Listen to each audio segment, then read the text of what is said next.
This is a lesson about analyzing tone. This is going to be a short 20-minute lesson, and we're going to use a poem called The Lanyard by Billy Collins to do so.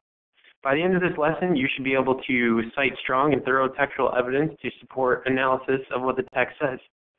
This is something that you will be able to do with tone by the end of this lesson. So right now I want you to pick a partner and take 2 sticky notes, and what we're going to do is think about your mom or the person who raised you, and think about the attitude that you have towards your mom.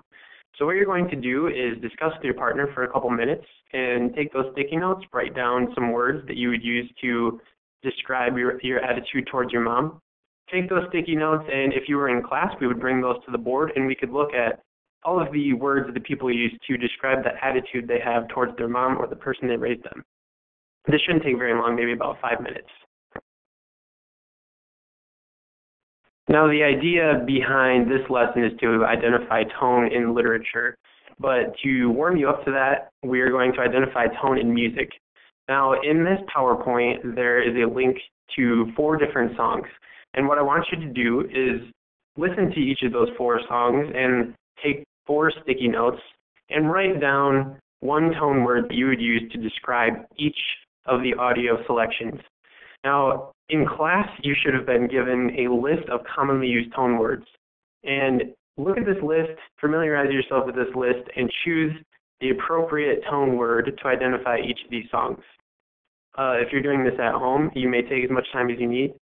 But in class, what we did is we took each of these sticky notes, we put them on the board, and we grouped them for each audio recording, and we saw the differences and the similarities that people used to describe each of these songs.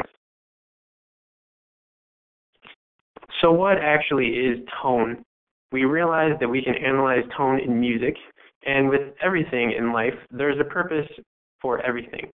So just like some of these songs want to accomplish a certain purpose for the listener, the author has a certain purpose that he wants to accomplish when he writes a piece of literature. So we're going to see that in our poem coming up, but for now we want to realize that tone is the author's attitude towards the topic.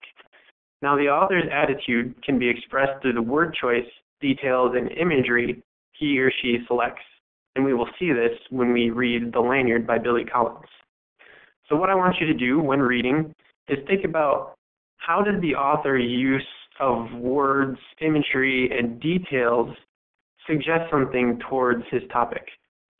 We talked about our attitude towards our moms, and now with the words and phrases that we came up with, we would be able to write a pretty concise poem or piece of literature using these words that we wrote down as the tone.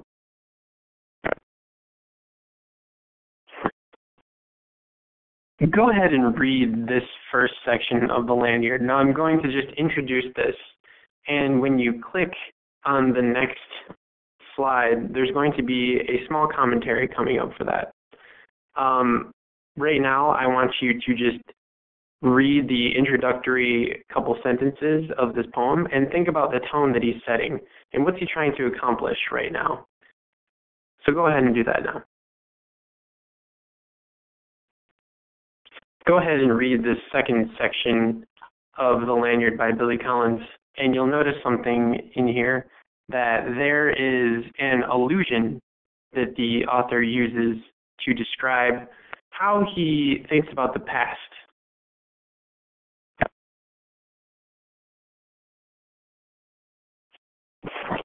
Now in this section, you'll realize that Billy Collins, who is the author and the voice of this poem, doesn't really know what a lanyard is.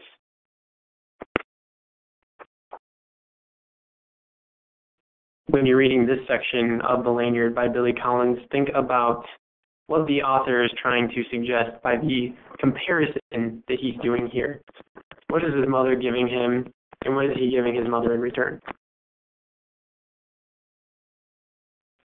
When you read this section of The Lanyard, think about the helplessness that we feel sometimes as children to our mother.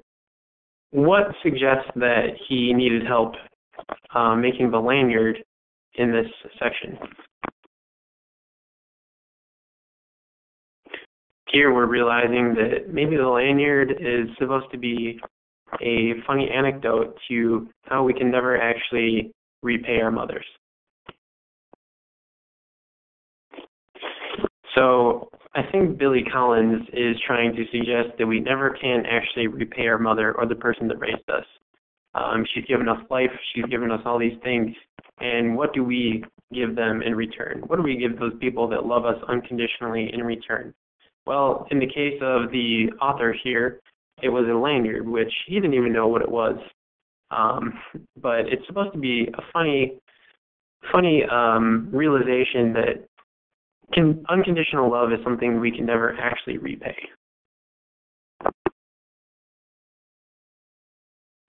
So now that you have read and analyzed the tone of Billy Collins' The Lanyard, go back and circle or underline the words or phrases that suggest the tone that you believe it to be within the poem. It could be 2 or 3 different words or phrases, and it could be 2 or 3 different tone words that you would use to describe that part of the poem. Maybe it changed, maybe it didn't, but I want you to circle or underline at least 2 sections of words or phrases that you can identify the tone for. Now what we're going to do is create our own poem, and what we're going to do is think about the beginning of class when you wrote down your attitude towards your mom. Now maybe you didn't think that a funny or a sarcastic poem could be written about unconditional love that a mother gives. Well, I want you to pick one of those new tone words and use that as a basis to write your poem on. It can be a short poem, it can be a long poem, it doesn't have to be too long, but I want you to use at least one literary device in that. Remember, we had a couple literary devices used in The Lanyard, one of which was allusion. So go ahead and start writing your poem about your mother using one of the new tone words that you have learned, and include at least one literary device.